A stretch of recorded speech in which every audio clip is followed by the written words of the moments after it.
अस्सलाम वालेकुम viewers, easy embroidery stitching ideas में एक बार फिर खुशामदीद। व्यूवर्स, आज मैं आपको पीको या ओवरलॉक करना बताऊंगी, जिसमें कि हम अक्सर मशीन से ही करवाते हैं बाज़ार से। लेकिन अगर बाज़ार जाना ना हो या कोई ऐसी वजह हो कि मशीन अवेलेबल ना हो तो फिर आप क्या करें। तो तब आप घर पे आम ऑर्डिनरी नीडल को यूज़ करते हुए और आम धागे को इस्तेमाल करते हुए जो है घर में ही पीको कर सकते हैं, जिसको कि हम सादी पीको भी कहते हैं। ये मैंने एक मलमल का दुपट्टा लिया है और ये देखिए इसका एक किनारा है, इसको मैंने स्मूथ इस तरह से काट के, अगर ये धागे निकले हुए हैं तो इसको आप कटिंग करके इसको और इसको इस तरह स्मूथली कर दें। उसके बाद आप जो है इसको इस तरह से एक दो दफ़ा जो है हल्का हल्का, बहुत पतला पतला इस तरह पीछे की तरफ मोड़ दें कपड़े को। तो ये मैंने एक ऑर्डिनरी नीडल ली है और साथ ही मैंने जो है वो मैं ऊन का यूज़ कर रही हूँ, ताकि ये कैमरे में बहुत ज़्यादा वाज़ेह नज़र आए आपको कि कैसे बनेगा। अदरवाइज़ आप जब बनाएंगे तो आप ऑर्डिनरी धागा भी यूज़ कर सकते हैं और आप चाहें तो एंकर के धागे भी यूज़ कर सकते हैं। ये देखिए मैंने यहाँ से नीडल को पीछे से इस तरह से निकाल लिया है कपड़े में से ऊपर की तरफ। ठीक है, इस तरह से निकालने के बाद, और ये याद रखिएगा कि धागा आपको इस तरह से डबल ही रखना है। ठीक है, और ये इस तरह से कपड़ा मुड़ा हुआ है। ये देखें ज़रा से फासले पर, यहाँ से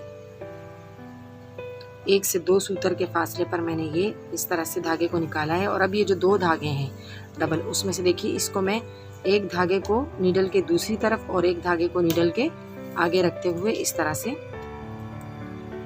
देखिए ये आपको नज़र आ रहा होगा, एक धागा इस तरह आ गया और एक धागा पीछे की तरफ ऊपर की तरफ चला गया है। अब ये देखिए जितने फासले पे आपने पहला टांका लिया था उतने ही फासले पर आप यहाँ से दोबारा नीडल को नीचे निकालें और ये जो दो थ्रेड आपके पास हैं उसमें से एक थ्रेड को नीडल के आगे रखते हुए और एक को पीछे रखते हुए, या फिर थ्रेड को इन दोनों के बीच में से निकालते हुए इस तरह आप बनाएंगे। देखिए फिर इस कपड़े को इसी तरह मोड़ते रहिए आगे, और देखिए हम फिर इसको इसी तरह अगला टांका लेते हैं। उतने ही फासले पर आपने इस तरह से टांका लेना है, देखिए, और दोनों थ्रेड्स के बीच में से नीडल को इस तरह से आपने पास करना है। ये देखिए बिल्कुल इसकी जो शक्ल है वो आपको सेम टू सेम वैसे ही लगेगी जैसे कि हम मशीन से बनवाते हैं। ये देखिए दोनों थ्रेड के बीच में से मैंने नीडल को इस तरह से पास किया है।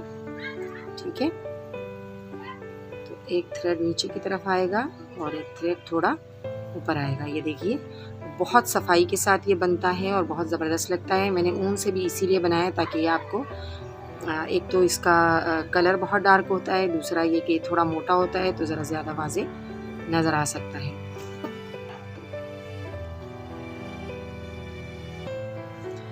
देखिए अगर आप इसको इस तरह से मोड़ते हुए इस तरह से ये उंगली नीचे रख के बनाएंगे तो ये बहुत तरतीब के साथ बनेगा, यानी इसका साइज़ भी सेम ही आएगा। देखिए दोनों धागों के बीच में से नीडल को इस तरह से पार करते हुए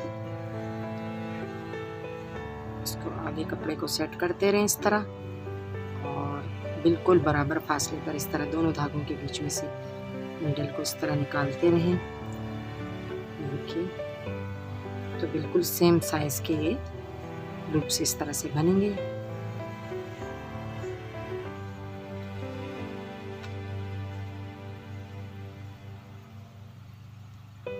देखिए दोनों धागों के दरमियान से हमने नीडल को इस तरह से पास किया है और एक धागे को थोड़ा सा पुश करना पड़ता है।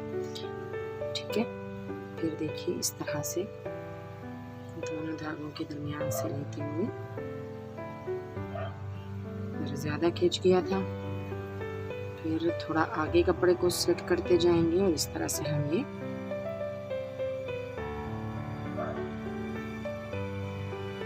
देखिए व्यूअर्स इस तरह से ये कितनी सफाई के साथ बन रहा है। और ये जब आप ऑर्डिनरी थ्रेड के साथ बनाएंगे और ट्रांसपेरेंट के साथ भी बना सकते हैं, कलरफुल के साथ भी, जैसे आप चाहें बनाना, लेकिन यहाँ पर मैंने ऊन यूज़ किया है ताकि ज़्यादा वाज़ेह नज़र, और यकीनन ये आपको बहुत वाज़ेह नज़र आ रहा होगा इस तरह से। देखिए ठीक है, तो चलिए फिर हम इसे आगे बना लेते हैं। लेकिन इसके साथ ही व्यूवर्स, अगर आपको मेरी आज की वीडियो अच्छी लग रही है तो वीडियो को लाइक और शेयर कर दीजिए। और साथ ही साथ अगर आप मेरे चैनल पर नए हैं तो मेरे चैनल को सब्सक्राइब कर दीजिए, साथ लगे बेल को दबा देंगे तो मेरी हर आने वाली वीडियो का नोटिफिकेशन आपको बर वक्त मिल सकेगा।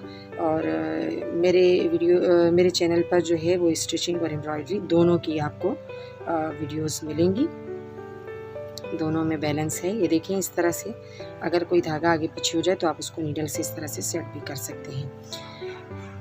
ठीक है, तो ठीक है व्यूअर्स, आज की वीडियो यहीं तक रखते हैं। उम्मीद है कि आपने इसमें से कुछ ना कुछ ज़रूर सीखा होगा। इंशाल्लाह अगली वीडियो के साथ फिर हाजिर होंगी। अल्लाह हाफिज़।